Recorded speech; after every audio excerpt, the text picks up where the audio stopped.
मित्रों नमस्कार, मैं हूं अनिल। आपका स्वागत है हमारे यूट्यूब चैनल गुरुजी स्टडी अड्डा में। मित्रों आज हम बीएड, डीएलएड, सीटेट, यूपीटेट में पूछे जाने वाले अति महत्वपूर्ण प्रश्न अपवंचित बालक के बारे में विस्तृत रूप से अध्ययन करेंगे, क्योंकि मित्रों यहां से आपके एग्जाम में एक प्रश्न जरूर पूछे जाते हैं। तो मित्रों यदि हम बात करें अपवंचित बालक की परिभाषा की, तो ध्यान दीजिए मित्रों, वे बालक जो बचपन में किसी प्रकार की सुविधा के कमी के कारण अधिगम में या तो पीछे रह गए या फिर योग्यता होने पर भी उचित अधिगम नहीं कर पाए, उन्हें अपवंचित बालक कहा जाएगा।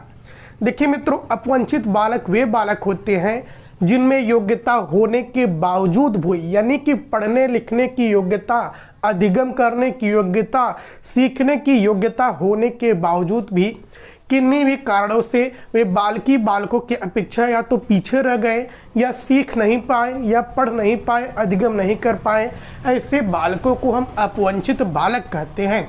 तो मित्रों यदि हम बात करें अपवंचित बालकों के प्रकार की, तो अपवंचित बालक निम्नलिखित 5 प्रकार के होते हैं।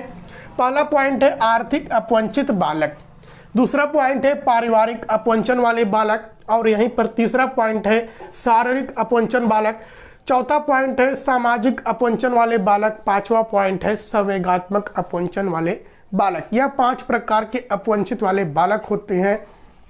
तो मित्रों सबसे पहले हम देखते हैं आर्थिक अपवंचन वाले बालक। आर्थिक का मतलब होता है मित्रों, सीधा सीधा बात है, रुपया पैसा से, मुद्रा से। तो मित्रों घर की गरीबी के कारण जो बच्चे सीखने में पीछे छूट गए, जो बच्चे अधिगम नहीं कर पाए, ऐसे बच्चों को हम आर्थिक अपवंचन वाले बालक कहते हैं। किन्हीं भी दशा के कारण, जिनके पास पैसा नहीं था या किन्हीं अन्य दशाओं के कारण जिनकी आर्थिक स्थिति ठीक नहीं थे, इसलिए अधिगम नहीं कर पाए, इसलिए वे पढ़ाई नहीं कर पाए, ऐसे बालकों को आर्थिक अपवंचन वाले बालक कहेंगे। अब मित्रों दूसरा पॉइंट है पारिवारिक अपवंचन। पारिवारिक अपवंचन के अंतर्गत मित्रों वे बालक आते हैं जो अनाथ बच्चे होते हैं। अनाथ बच्चे होने के कारण दोस्तों, माता पिता न होने के कारण उनकी जिम्मेदारी कौन उठाए, उनको कौन पढ़ाए, इस प्रकार के भी अपवंचन को कैसा कह सकते हैं, ऐसा अपवंचित वाले बालक पारिवारिक अपवंचन वाले बालक होते हैं। ये जो अनाथ बच्चे हो दोस्तों, अनाथ बच्चों दूसरे के सहारे होते हैं, उतना केयर नहीं करते जितना माता पिता करते हैं, तो ऐसे बालक भी अपवंचन वाले बालक होते हैं। और मित्रों वे बालक जिनके माता पिता हैं लेकिन उनकी देख रेख कोई दूसरा व्यक्ति करता है और माता पिता के इतना नहीं कर पाता, तो वे भी बालक कैसे अपवंचित वाले बालक हैं, पारिवारिक अपवंचन वाले बालक हैं। अगला पॉइंट है मित्रों शारीरिक अपवंचन। शारीरिक अपवंचन के अंतर्गत दिव्यांग विकलांग बालक आते हैं, जिन्हें हम शारीरिक अपवंचन कहते हैं। ऐसे बालक जिनकी किन्हीं भी कारणों से उनके शरीर में विकृतियां उत्पन्न हो जाती हैं, वे पढ़ने में असमर्थ होते हैं, विद्यालय जाने में असमर्थ होते हैं, बोलने पढ़ने लिखने में कठिनाई महसूस होती है, ऐसे बालकों को हम विकलांग दिव्यांग बालक या शारीरिक अपवंचन वाले बालक कहते हैं। अब मित्रों हम अगले पॉइंट की बात करते हैं सामाजिक अपवंचन। सामाजिक अपवंचन के अंतर्गत मित्रों सामाजिक रूप से पिछड़े क्षेत्र का निवासी होना। देखिए मित्रों, सामाजिक रूप से पिछड़े क्षेत्र का निवासी का मतलब यह है दोस्तों, आपका जो पास पड़ोस या जो एरिया है उस एरिया को पूर्ण विकसित ना होना, यानी कि मित्रों जो विद्यालय है आपके घर से बहुत दूर है कि आप जा नहीं सकते पैदल, आपके पास उतना साधन नहीं है, पास पड़ोस का माहौल उतना अच्छा नहीं है। और मित्रों जैसे कि आप देख रहे होंगे उत्तराखंड में जो रहने वाले लोग हैं, जो बड़े बड़े ऊंचे ऊंचे पहाड़ों पर लोग रहते हैं, 4-4 किलोमीटर 2-2 किलोमीटर पैदल जाकर विद्यालय पाते हैं, तो यह कैसे है, यह दोस्तों सामाजिक अपवंचन है। अब मित्रों हम बात करते हैं संवेगात्मक अपवंचन। संवेगात्मक अपवंचन के अंतर्गत मित्रों ध्यान दीजिए, जब बच्चे का परिवार से, शिक्षकों से या मित्रों से आदि से प्रोत्साहन न मिले तो वह हतोत्साहित होता है या भावुक समर्थन न मिल पाना संवेगात्मक अपवंचन कहलाता है। संवेगात्मक अपवंचन मित्रों आपके परिवार से, मित्र से, रिश्तेदार से, किसी भी व्यक्ति के द्वारा भी मिल सकता है। जैसे कि मित्रों आप पढ़ाई कर रहे हैं, जैसे कि मित्रों आप कोई भी बच्चा पढ़ रहा है, पढ़कर क्या करोगे, तुम यह पढ़ ही नहीं सकते, तुम आईएएस बनोगे, तुम्हारे बस का आईएएस पीसीएस निकालना नहीं है, तुम यह कर लोगे, नहीं कर पाओगे। यह सब कैसा अपवंचन है मित्रों, यह सब संवेगात्मक अपवंचन है। तो दोस्तों यह थे अपवंचित बालकों के प्रकार। अब मित्रों हम बात करते हैं अपवंचित बालकों को कैसे शिक्षित किया जा सकता है, इसकी बात करें तो मित्रों सबसे पहला पॉइंट हम इसी में से लेते हैं, आर्थिक अपवंचित बालकों की शिक्षा।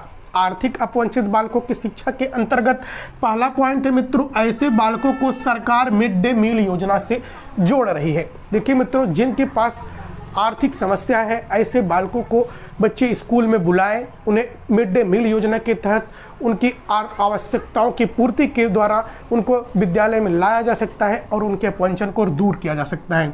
दूसरा पॉइंट है मित्रों, ऐसे बालकों को छात्रवृत्ति दी जाए।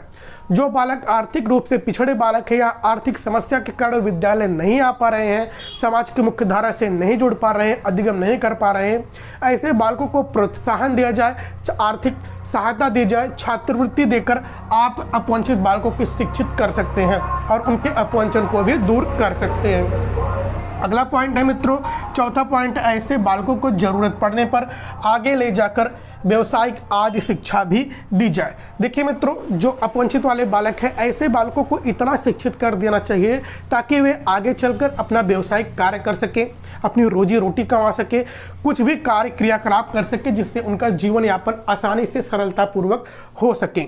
अब देखिए मित्रों, यहीं पर तीसरा पॉइंट था, हमने ध्यान नहीं दिया। इसके लिए मुफ्त में पुस्तकें, लेखनी, बैग, स्कूल आदि की व्यवस्था की जाए। देखिए मित्रों, जो आर्थिक रूप से अपवंचित बालक है, जो बालक पुस्तकें नहीं खरीद पा रहा है उनके लिए पुस्तकें दी जाए, जो बालक बैग नहीं खरीद पा रहा है उनके लिए बैग दी जाए, जो बालक लेखनी वाले सामग्री नहीं खरीद पा रहा है, कलम नहीं खरीद पा रहा है तो उनके लिए कलम की व्यवस्था करे। कौन करे? सरकार करे।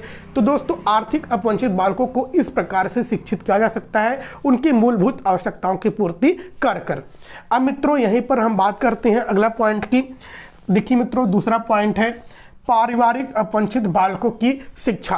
तो मित्रों, पारिवारिक अपवंचित बालकों की शिक्षा की बात करें तो पहला पॉइंट है, ऐसे बालकों के साथ सौहार्दपूर्ण एवं मित्रवत व्यवहार करें।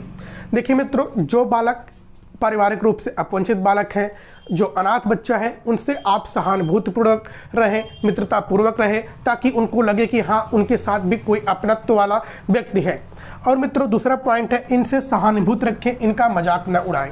देखिए मित्रों, बहुत सारे बच्चे ऐसे हैं, समाज बहुत सारे व्यक्ति ऐसे हैं, छोटे बच्चे हैं, लेकिन उनको कह देते हैं तुम्हारा तो कोई नहीं, तुम्हारा तब माता पिता नहीं है, तुम अनाथ हो इत्यादि। दोस्तों, ऐसे बालकों को सहानुभूतिपूर्ण व्यवहार रखें और इनका मजाक न उड़ाएं। मित्रों, अगला पॉइंट है, इन्हें सकारात्मक संवेगों का प्रशिक्षण दें।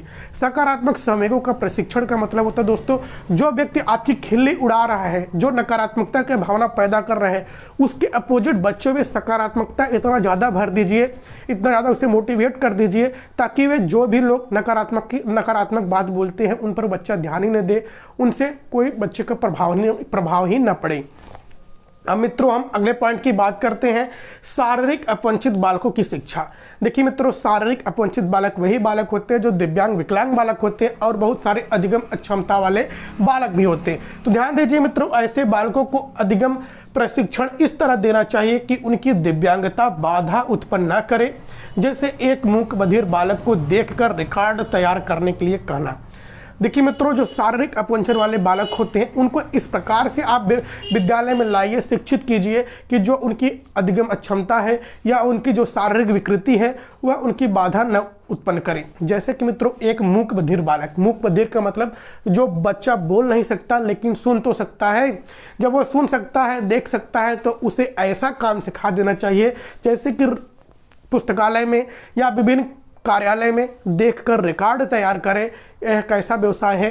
तो दोस्तों, इससे भी शिक्षित किया जा सकता है, अपवंचित बालक को भी समाज की मुख्य धारा से जोड़ा जा सकता है। दूसरा पॉइंट है मित्रों, इन बालकों को हम संकेत चिन्हों या भाषा की सहायता से भी शिक्षा दे सकते हैं।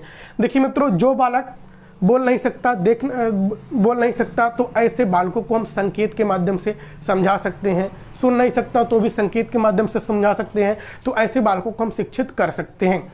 तीसरा पॉइंट है मित्रों, 3 पहिया साइकिल, आंखों का उपचार इत्यादि व्यवस्था करा के, जैसे कि कोई बालक देख नहीं पाता है तो उसको चश्मा दे दीजिए, या आप उसका अपवंचन दूर हो जाएगा। जो बालक चलने में असमर्थ है उसे वैसाखी दे दीजिए, या 3 पहिया साइकिल आपने देखा होगा उसे दे दीजिए। तो यह बच्चा भी जब उसकी सभी आवश्यकताएं पूरी हो जाएंगी तो अभी समाज के मुख्य धारा से जुड़ेगा, यानी कि विद्यालय से जुड़ेगा, उसके अपवंचन भी दूर होंगी। और मित्रों अंतिम पॉइंट है सामाजिक अपवंचित वाले बालकों की शिक्षा।